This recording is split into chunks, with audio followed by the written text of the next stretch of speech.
I'm curious, why are you so interested in Israel? Because you're from the UK. You're obviously not Jewish. Why Israel? Well, lots of reasons. I mean, one is that I've covered a lot of conflicts there and have seen the horrible misrepresentation the country has suffered, always suffers, particularly in wartime. Jews are enormously outnumbered worldwide. There are not many Jews in the world, 16 million, something like that.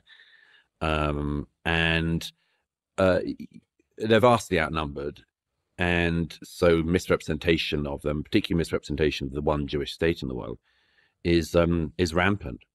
And I think it's important, anyone who's concerned about truth and the facts on the ground, should understand the situation properly. But there are lots of reasons. Part of it is a gut reason, and part of it is a very straightforward one, which I wish more people understood, which is that there is just a line that is completely clear between the teaching union who pushes, the Palestinian issue. There is a completely clear line between those people and their attitude towards America. It's all on the same continuum. If you hate Israel, guaranteed you at least really dislike America. You really dislike Britain. And by the way, I mean, this is proven all the time. I was at the Prime Minister Netanyahu's address to the joint sessions of Congress the other day, and he made a point. I said this in my New York Post column. He made a very important point from the podium that the people who, he said, our enemies are your enemies. Our fight is your fight, and our victory will be your victory. And as he said, the people who hate Israel are also the people who burn the American flag. Now, he made the point very well inside the Congress. Outside the building, his point was made much better by the protesters protesting him speaking, who scrawled "Abolish the USA" across the Liberty Bell, who put in huge red letters on the Columbus Monument, because of course Columbus is one of their great enemies as well, because they wish that he hadn't found the Americas. It would be much better historically if Columbus had never stumbled upon America. But they scrawled all over the Columbus Monument, Hamas is coming. And what did these protesters do in Washington, D.C. the other day? But tore down the American flag outside Union Station, burnt it on the streets of the Capitol, hoisted up the Palestinian flag. Just think about that from the way in which the protesters proved the point. But it's absolutely the case. Every anti-Israel protest in my country of birth, every anti-Israel protest, there's not one Union Jack. It's not like the Palestinian flag and the Hamas flag and the Hezbollah flag and the occasional Union Jack. Never a Union Jack in sight. And when they're calling for jihad or, from the river to the sea and this sort of thing, they never end the day by singing "God Save the King." When there's a pro-Israel protest, which there have been a few of, they always finish with "Tikva," the Israeli national anthem, and "God Save the King." I noticed that when there's a pro-Israel protest in America, a pro-Israel demonstration or rally, people will sing, again, sometimes "Tikva," and they'll sing "Star Spangled Banner." And that's just not the case on the other side.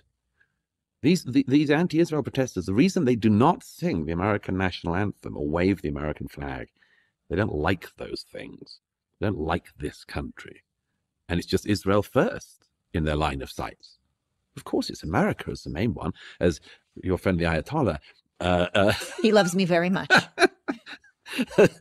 Said, it says all the time, Israel is the little Satan, but America is the big Satan. And it's America that the Iranian Revolutionary Islamic government in Tehran is really after. Israel is in their first line of sights. America is the main one. And I think that more Americans should realize that. What do you think America should do? In the Middle East? Yes. I think they should allow Israel to win and not to be stuck in the cycle of endless wars. And the cycle of endless wars, in my view, comes about because of Israel being made to fight to a draw every time. There was an opportunity, I've spoken to one of the commanders who was in charge of it, there was an opportunity in 2010 to destroy Hamas back then. Israel was pulled back from doing so by the international community, international pressure. Well, lots of reasons. I think if there were two main ones I could put my finger on, is one, the two-state delusion, which is the idea that it's in Israel's gift to create a Palestinian state, and that everything about the facts on the ground must be pushed towards a two-state solution. And that and again, there have been Democrats and Republicans, conservative and Labor, people from right and left decades now, have had this delusion that they should focus their policy, their foreign policy, on the two-state solution, because the two-state solution will solve all of the other problems in the Middle East. And that's flat out wrong. There is no reason to suspect that the economy of the Yemen would boom if Mahmoud Abbas ran a deeply corrupt another Palestinian state.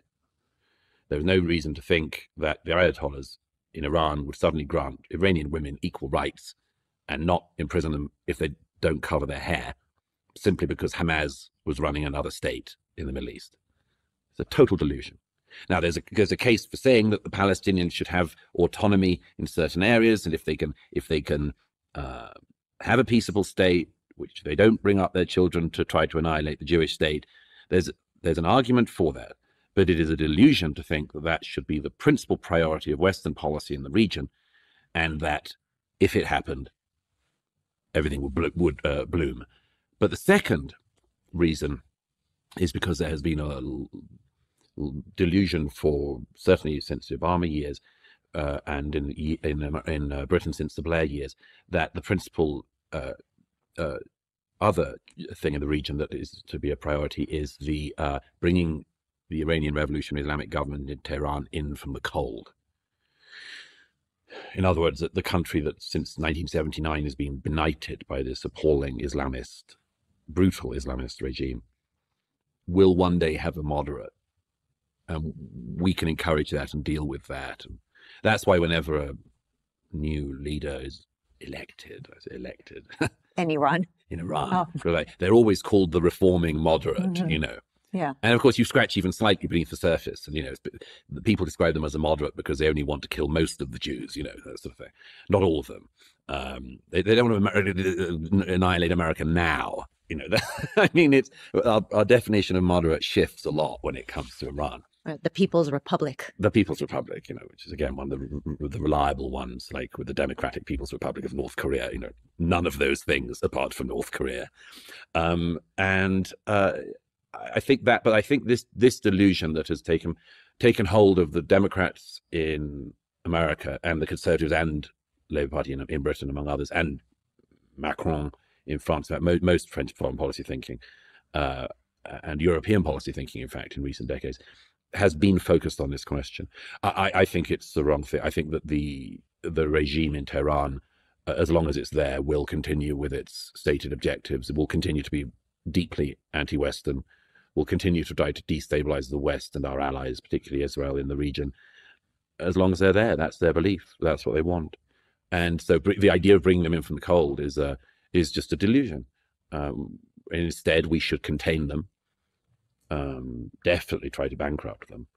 So much of the criticism against Bibi Netanyahu's speech, Prime Minister of Israel's speech in the United States, was that he had come to the U.S. to push us into World War III, to push us into a war that we should not be in, because this is what Israel would want. So you went to the speech, and I know you've been studying this issue for a while. What is your response to that?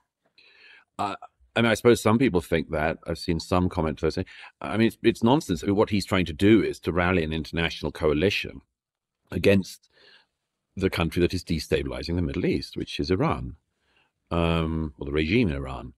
It is Iran that has been funding and arming Hamas.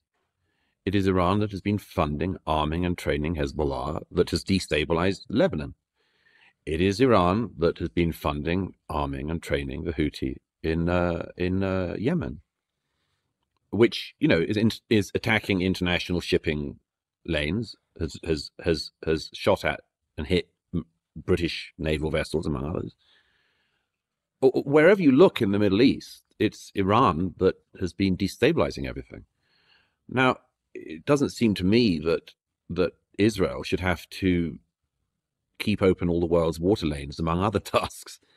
But Israel is fighting a war very hot in some places, slightly cooler in others, on 7 fronts at the moment. And I don't think that is fair. I don't think that Israel should have to do that or do it alone. Of course, the Biden administration has been on and off pretty good with helping to rearm Israel in this conflict. But it seems to me that America should be encouraged, along with other Western powers, to make it very clear to Iran that its regional destabilization should not be allowed to continue. Will America do that? We'll see. But that was what Netanyahu was calling for.